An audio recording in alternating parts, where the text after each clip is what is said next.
오늘 본문에서 우리 예수님은 안식일의 회당에 들어가셨습니다. 거기에 한쪽 손이 마른 사람이 있었습니다. 마침 안식일 논쟁이 있던 터라 거기 모인 많은 사람들은 안식일의 병을 고치는 것이 옳은가 예수님께 질문합니다. 예수님은 지금 틀림없이 한쪽 손 마른 사람을 만났으니 치료하실 거라는 기대 바리새인들이 하고 있습니다. 그런데 오늘이 안식일이어서 안식일의 병을 고치는 게 옳은가 질문하는 것입니다. 그때 예수님이 이렇게 말씀하십니다. 만일 안식일에 한 마리밖에 없는 양이 구덩이에 빠졌으면 어떻게 할 거냐? 아무도 대답을 하지 못했습니다. 하물며 사람은 양보다 훨씬 더 귀하지 않느냐는 것이었습니다. 우리 11절 말씀 같이 한번 읽습니다. 시작. 예수께서 이르시되 너희 중에 어떤 사람이 양 한 마리가 있어 안식일에 구덩이에 빠졌으면 끌어내지 않겠느냐. 사실 양이 빠졌으면 안식일이라고 해도 당연히 건지겠지요. 왜요? 가만히 두면 죽을 것이 뻔하기 때문이에요. 그러면 사람은 양보다 훨씬 귀한데 왜 사람을 치료하는 것이 부당하다고 하느냐. 그런 예수님의 말씀이었죠. 예수님의 의도는 안식일을 지키는 이유가 우리의 병든 몸과 마음을 고치고 회복시키시는 것이 안식일의 의미다라고 하는 거. 또한 진정한 안식은 병든 몸을 가지고가 아니라 병든 몸을 치유한 후에 진정한 안식을 할 수 있다고 하는 것을 예수님은 가르쳐주고 싶으셨던 거예요. 뿐만 아니고 오늘 20절에서도 예수님은 상한 갈대를 꺾지 아니하며 꺼져가는 심지를 끄지 아니하신다고 말씀하고 있습니다. 여러분, 세상에 상처받지 않은 영혼이 어디 있겠습니까? 겉으로는 멀쩡하게 보여도 알고 보면 대부분의 사람, 아니 거의 모든 사람이 크고 작은 상처가 있습니다. 자라면서 부모에게 받은 상처도 있을 테고 형제들에게 받은 상처도 있을 것입니다. 우리 옆 사람과 인사해요. 상처 받지 맙시다. 누가 우리에게 어떤 상처를 줘도 내가 안 받으면 돼요. 오늘 아침에 어떤 분이 저한테 세뱃돈 받으세요 하고 카톡으로 보냈어요. 세뱃돈을 제가 아직 안 받았어요. 안 받아도 돼요. 그러니까 상처를 누가 주는 것도 조심해야 하지만 상처를 안 받는 것도 중요해요. 내가 안 받으면 되거든요. 누가 나한테 뭘 줘도 내가 그냥 안 받아도 되는 거예요. 근데 우리는 상처받을 준비가 완료되어 있어요. 누가 나에게 상처 주든 받아야지. 그게 아니고 우리는 상처받지 않기로 결단한 은혜가 있기를 축복합니다. 그런데 어쩔 수 없이 나도 모르게 안 받으려고 했는데 받아져서 내 안에 잊혀지지 않는다면 좋은 수가 있어요. 우리 예수님이요, 우리의 상처를 치유하신대요. 회복시키신대요. 그 예수님을 의지하시기를 주의 이름으로 축복합니다. 오늘 본문 20절에 보니까 예수님은 상한 갈대를 꺾지 아니하고 꺼져가는 심지를 끄지 아니하시고 심판하여 이길 때까지 하신다고 약속하세요. 여러분, 우리 주님이요, 상한 갈대를 꺾어버리거나 버리지 않으신대요. 사랑 많으신 우리 예수님은 또 치료하신대요. 치료하실 능력이 있으시기 때문이에요. 여러분, 상한 갈대는요, 어디다 쓰겠어요? 그렇죠? 상한 갈대는 아무 쓸모 없어져서 바로 아무 쓸모없는 인간을 비유하는 예수님의 말씀이에요. 여러분, 갈대가 뭐예요? 호숫가 또는 개울가에 서식하는 식물로 그다지 별 가치가 없어요. 유용성이 없는 것이 식물, 유용성 없는 식물이 갈대 아닙니까? 다만 갈대 중에도 고든 것들 그리고 굵은 것들은 그 옛날에 자가 없었을 때 그 어떤 물건을 측정하는 자로도 쓰고 회초리로도 써요. 우리 요한계시록 11장 1절 말씀 같이 읽어요. 시작. 또 내게 지팡이 같은 갈대를 주어 말하기를 일어나서 하나님의 성전과 제단과 그 안에서 경배하는 자들을 측량하되. 갈대로 측량을 했어요. 그러니까 그 정확히 측정은 안 되겠지만 정확한 측정하는 어떤 기구가 없을 때는 갈대로 측량하는 기구 써서 예수님이 채찍에 맞을 때 갈대로 채찍을 만들어서 예수님을 때리셨다는 기록이 있습니다. 그런데 이것이 성한 갈대고 굵은 갈대지, 오늘 성경에 기록되는 것처럼 상한 갈대, 즉 썩은 갈대는 그야말로 무용지물이에요. 혹시 쓸모가 있다면 말려서 불쏘시개나 할 수 있는 게 상한 갈대, 썩은 갈대입니다. 따라서 우리 인생은 예수님께서 상한 갈대로 표현했다면 우리 인간이 하나님 앞에서 얼마나 초라한 존재인가 하는 것을 알 수 있어요. 그런데 감사한 것은 이와 같은 상한 갈대도 꺾지 않으시고 버리지 않으시고 우리를 치유하시고 회복시키신다는 거예요. 사용하신다는 거예요. 여러분, 보통 사람들은요, 좋은 갈대를 찾기까지 상한 갈대들은 마구 이건 안 돼, 버려, 소용없어, 베어버려요. 그런데 우리 주님은 상한 갈대도 불쌍히 여기시고 고치시고 버리시지 않는 자비의 왕이십니다. 우리 마태복음 9장 35절 말씀 읽어요. 시작. 예수께서 모든 도시와 마을에 두루 다니사 그들의 회당에서 가르치시며 천국 복음을 전파하시니 모든 병과 모든 약한 것을 고치시니라. 아하! 예수님은요, 상한 갈대를 왜 안 버리시나 했더니 고쳐 쓰신대요. 다 같이, 예수님은 상한 갈대를 고쳐서 쓰신다. 그렇습니다. 예수님은요, 상한 갈대를 버려버리지 않으시고 고쳐서 쓰시더라고 하는 거예요. 여러분, 예수님의 공생이 시작하기 이전에 직업이 무엇이었는지 아세요? 예수님의 직업. 목수였잖아요. 예수님이 목수를 하고 싶어서 하셨는지 모르겠지만 아버지가 목수셨어요. 그래서 예수님이 공생이 시작하시기 전까지 아버지를 도와서 목수를 하셨던 거예요. 그런데 목수가 하는 일이 뭐예요? 목수는 깨진 거, 부서진 거, 고장난 거 고치는 일이잖아요. 그런데 그 당시 목수는 나무로만 어떤 물건을 만드는 게 아니고, 깨진 나무만 고치는 게 아니고 왕골처럼 갈대로 바구니도 만들고 배도 만들었어요. 여러분, 모세를 만든 상자가 뭘로 만들었었다? 갈대 상자였어요. 물론 물 위에 띄었어야 되니까 나무진을 칠하고 역청을 발랐죠. 그러나 어쨌든 모세를 담은 담아서 나일강에 띄었을 때 갈대로 상자를 만들었습니다. 이처럼 우리 주님께서는 상한 갈대도 버리지 않으시고 잘 다듬어서 귀한 도구로 만드시는 목수였다는 게 대단한 의미가 있습니다. 사실 예수님이 십자가 사건 이후로 예수님의 제자들은요, 사도 요한 빼고는 다 버림받아야 됐어요. 다 쓸모없는 예수님을 배신한 배신자들이었어요. 그런데 예수님은요, 그들을 쓸모없다고 버린 게 아니에요. 예수님을 배신했다고 포기하신 게 아니고 예수님은 이제 그들을 다시 사용하시기로 작정하신 거예요. 보세요. 마태복음 25장 56절 말씀 보면요, 같이 읽어요. 시작. 이에 제자들이 다 예수를 버리고 도망하니라. 예수님이 십자가 앞에서 제자들이 다 도망갔어요. 우리 같으면 그 제자들 쓸모없어, 다 버려버려, 배신자들이야, 그럴 텐데 예수님은 부활하신 이후에 쓸모없어서 버려버려야 할 제자들을 찾아가세요. 우리 요한복음 21장 6절 말씀 읽어요. 시작. 이르시되 그물을 배 오른편에 던지라, 그리하면 잡으리라 하시니 이에 던졌더니 물고기가 많아 그물을 들 수 없더라. 보세요. 예수님이 부활하셨다는 소식을 듣고도 예수님을 따르는 것이 아니고 바닷가로 고기 잡으러 갔습니다. 그런데 예수님은 그들을 또 찾아가셔서, 얘들아, 고기 잡았어? 아니요. 배 오른편에 그물을 던져봐. 거기 고기 많이 있을 거야. 그래서 그들에게 어마어마한 고기를 잡게 하셨어요. 그들이 그 고기를 잡았을 때 마음이 어떠했을까요? 예수님에게 어떤 면목이 있었을까요? 우리는 예수님을 버렸는데, 예수님 십자가에 죽으시니까 그것으로 끝날 줄 알고 예수님을 포기했는데, 예수님은 실패한 우리에게 찾아오셔서 다시 용기 주시고, 다시 세임 주시고, 다시 고기를 많이 잡을 수 있는 능력을 주시는구나. 얼마나 예수님 앞에 면목 없고 부끄럽고 죄송했겠습니까?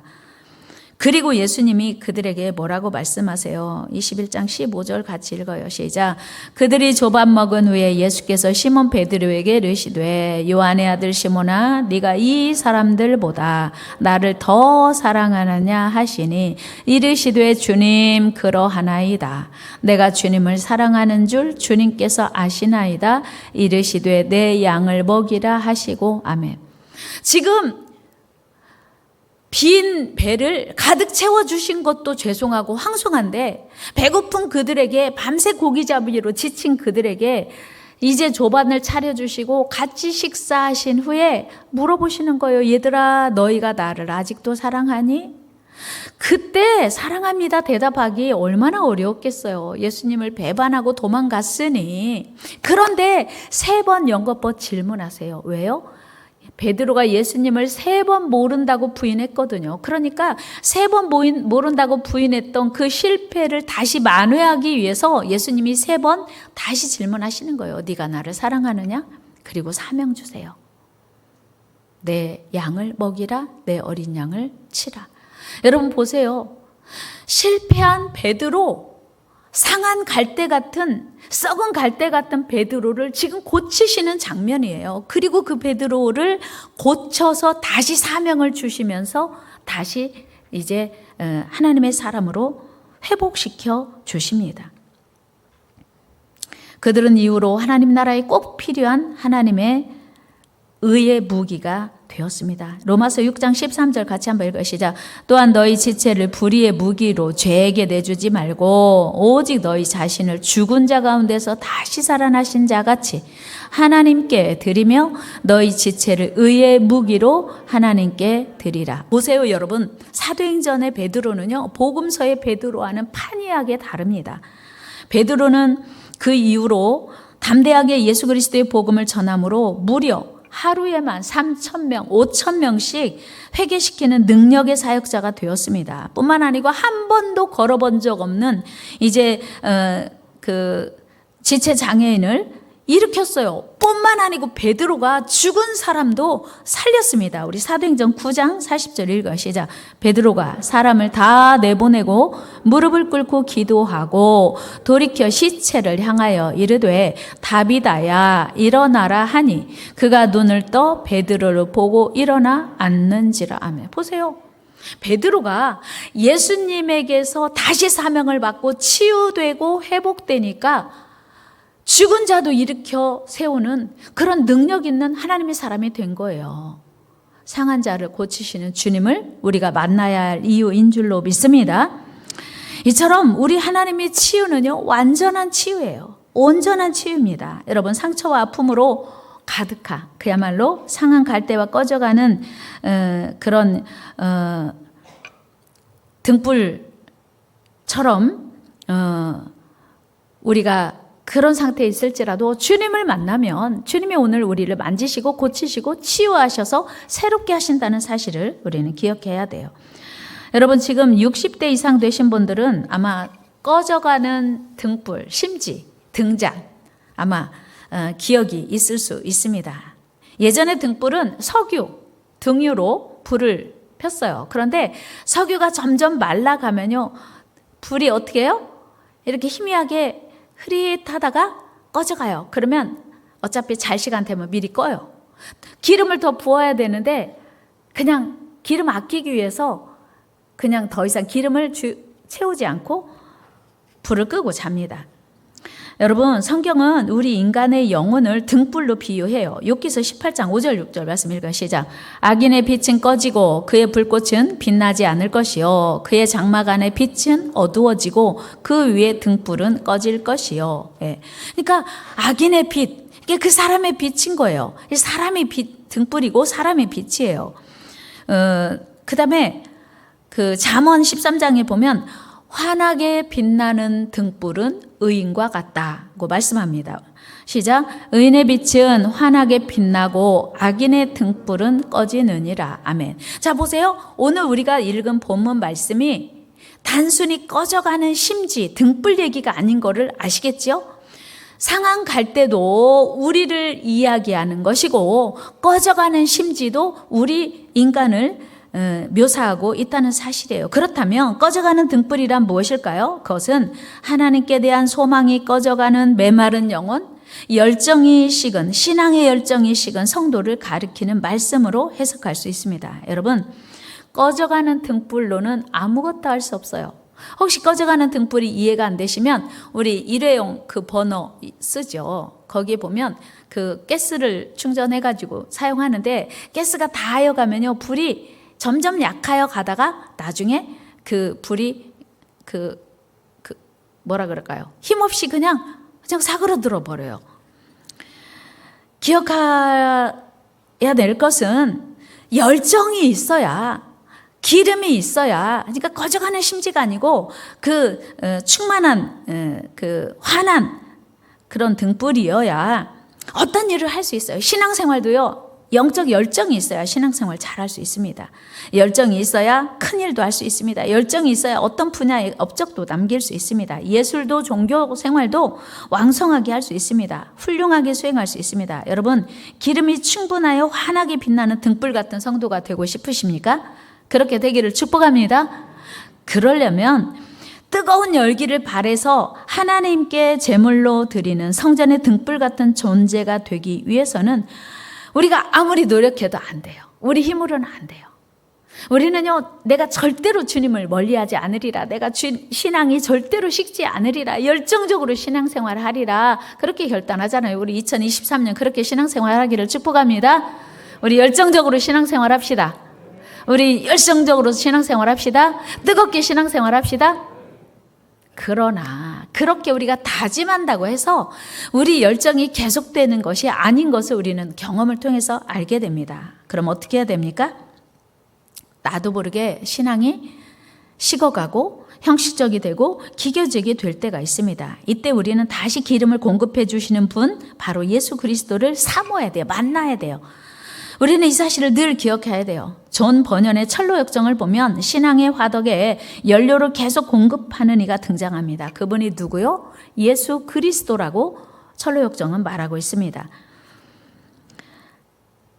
그러니까 예수 그리스도를 통해서 신앙이 뜨거워지기도 하고 지친 우리에게 다시 힘을 주기도 합니다. 우리 사도행전 18장 9절 10절 말씀 읽어요. 시작. 밤에 주께서 환상 가운데 바울에게 말씀하시되 두려워하지 말며 침묵하지 말고 말하라. 내가 너와 함께 있음에 어떤 사람도 너를 대적하여 해롭게 할 자가 없을 것이니 이는 이 성중에 내 백성이 많음이라 하시더라. 아멘. 지금 사도 바울이 두려워하고 있어요. 그리고 지금 복음을 열심히 전하지 못하고 있습니다. 그러니까 하나님이 두려워하지 말고 침묵하지 말라. 환상 중에 위로하시고 격려하시고 힘주시는 거예요. 그러면서 내가 너와 함께 할 사람, 그리고 내가 너를 대적할 사람을 없게 할 거야. 그리고 이 성중에 너를 도울 자가 많을 거야. 내 백성이 많다. 이렇게 하나님이 꿈속에서 환상 중에 위로하시고 격려하시는 거예요. 또한 우리 성도들도 하나님께서 친히 찾아오셔서 꿈속에서나 환상 중에나 또는 말씀 들을 때나 또는 성도들끼리 이렇게 위로하고 힘을 줄 수 있습니다. 그래서 우리 꺼져가는 신앙을 다시 회복시켜 주시기도 합니다. 여러분, 그 은혜로 오늘 우리가 이 자리까지 와 있는 거예요. 내가 내 힘으로 오늘 여기까지 온 게 아니고 때로는 환상으로, 때로는 꿈으로, 때로는 하나님의 음성으로, 때로는 말씀으로, 때로는 설교를 통해서도, 때로는 우리 성도들끼리 위로하고 격려하는 그 힘으로 오늘 여기까지 온 줄로 믿습니다. 사랑하는 여러분, 혹시 이 자리에 계신 여러분 중에 여러 가지 상처로 인해서 낙심 중에 계신 분 계십니까? 오늘 말씀으로 다시 힘을 얻으시기 바랍니다. 우리 주님은요, 상한 깔 때 절대 꺾지 않으신대요. 버리지도 않으신대요. 꺼져가는 심지도 포기하지 않으신답니다. 새롭게 하시는 하나님, 꺼져가는 등불도 다시 살리시는 자비로운 주님이 저와 여러분들이 믿는 하나님이신 줄로 믿습니다. 여러분, 우리는 누구나 할 거 없이 세상의 기준으로 보면 겉으로는 괜찮아 보이고 능력이 있어 보여도 하나님의 기준으로 보면 상한 갈 때에 자체입니다. 꺼져가는 심지 같은 연약한 존재입니다. 그러나 주님 손에 붙들리기만 하면, 하나님의 은혜를 덧입기만 하면 전혀 새로운 존재로 새롭게 거듭날 수 있습니다. 그러므로 오늘 우리에게는 완전하게 치유하시고 회복시키신 하나님의 은혜가 필요합니다. 오늘 참 모처럼 정말 3년 만에 오신 분들이 계셔요. 또 오랜만에 가족들도 이제 코로나 팬데믹 이후로 가족들도 모이기도 어려웠기도 하지만 또 가족들이 같이 교회 오는 것도 되게 조심스러워서 참 오랜만에 오신 분들이 많은데 너무 반갑고 감사하고요. 그런데 정말 중요한 것은 우리가 마스크를 써도 되고 안 써도 되지만 예수는 믿어도 되고 안 믿어도 되는 게 아니라는 사실이에요. 왜요? 우리를 치유하시고 회복시키실 분은 오직 예수 한 분뿐이시기 때문입니다. 우리는 그래서 아무리 힘들고 어려워도 나 자신을 의지하기보다 세상을 의지하기보다 주님을 의지하고 하나님만을 의지해야 합니다. 우리 고린도후서 1장 8절 9절 말씀 읽어요. 시작. 형제들아 우리가 아시아에서 당한 환난을 너희가 모르기를 원하지 아니하노니 힘에 겹도록 심한 고난을 당하여 살 소망까지 끊어지고 우리는 우리 자신이 사형 선고를 받은 줄 알았으니 이는 우리로 자기를 의지하지 말고 오직 죽은 자를 다시 살리시는 하나님만 의지하게 하심이라. 아멘. 우리가 시련과 고난과 환난을 당한 이유가 하나님만을 의지해야 된다는 것을 확고히 깨닫게 하기 위함이라고 하는 거예요. 이제 말씀을 정리합니다. 철학자 니체는 신은 죽었다고 말했지요. 그러나 죽은 것은 신이 아니고 니체가 죽었습니다. 바리새인들은 예수 그리스도를 죽이려고 작정하고 십자가에 매달아 죽이기까지 성공했습니다. 그러나 그 같은 일들은 모두 예수 그리스도께서 부활하시고 승리하시기 위한 과정이었을 뿐이에요. 그들의 계획은 수포로 돌아간 거예요. 예수님의 부활하심으로. 그래서 그들의 기대는 좌절되고 말았죠. 예수님을 십자가에 매달아 죽였던 유대 민족 어떻게 되었습니까? 2000년 동안 나라도 없고 지도자도 없이 전 세계 방황하게 되었어요. 여러분, 하나님을 배반하고 하나님을 멀리하는 자의 결과입니다. 그러나 오직 하나님만을 믿고 하나님만을 온전히 섬기기 위해서 신앙의 자유를 찾아서 영국에서 청교도들이 이제 오직 신앙의 자유 하나만을 구가하며 세웠던 나라 미국, 지금은 많이 변질되어 가고 있습니다만은 불과 건국 200여 년이 불과한 미국이 전 세계에 이제 1등 국가가 된 것은 오직 하나님만을 사랑하고 사모하기로 결단하고 시작한 나라이기 때문입니다. 그러나 똑같이 영국에서 출발한 일단의 무리들이 금을 찾아서 멕시코 등 남미로 갔던 사람들은 지금 어떻게 되었습니까? 금을 찾아서 부자가 되고도 했지만 세계에서 가장 가난한 나라들을 면치 못하고 있다는 사실은 우리에게 많은 것을 가르쳐 주고 있습니다. 여러분, 우리의 육체뿐만 아니라 영혼까지 치유하시고 회복시키시는 분은 오직 우리 주 예수 그리스도뿐입니다. 우리는 지금 구정 명절을 지내고 있습니다. 이 사실을 깊이 인식하고 만나는 가족에게 어떤 기대나 희망을 걸기보다는 함께 우리 영원한 희망 되시고 영원한 치유자 되시고 영원히 우리를 완전하게 회복시키시는 주님께 함께 나아가는 그런 기회가 되기를 주의 이름으로 축복합니다. 그 예수 그리스도로 말미암아 내가 먼저 치유되고 회복되어 우리를 만나는 가족들을 또 품을 수 있는 그런 은혜가 있기를 주의 이름으로 축복합니다. 우리는 모두 다 상처 입은 자들입니다. 어른은 어른대로, 아이들은 아이들대로, 기대가 크면 클수록 고슴도치처럼 상처가 실망을 안겨줄 수 있습니다. 우리 옆사람과 인사합니다. 우리 기대하지 맙시다. 우리의 기대는 오직 하나님이십니다. 여러분, 이번 명절에 우리 자녀가 나에게 용돈을 아마 많이 줄 거야 라고 기대하면 할수록 상처받을 수 있어요. 또 어린 자녀들도 이번 명절에 우리 부모님이 할머니, 할아버지가 용돈을 많이 줄 거야 기대하면 할수록 실망이 클 수 있습니다. 그러나 우리 하나님은 우리를 영원히 실망시켜 주시지 않는 것을 기억하시고 주님을 사랑하시고 하나님을 더 의지하는 저와 여러분 되기를 주의 이름으로 축원합니다.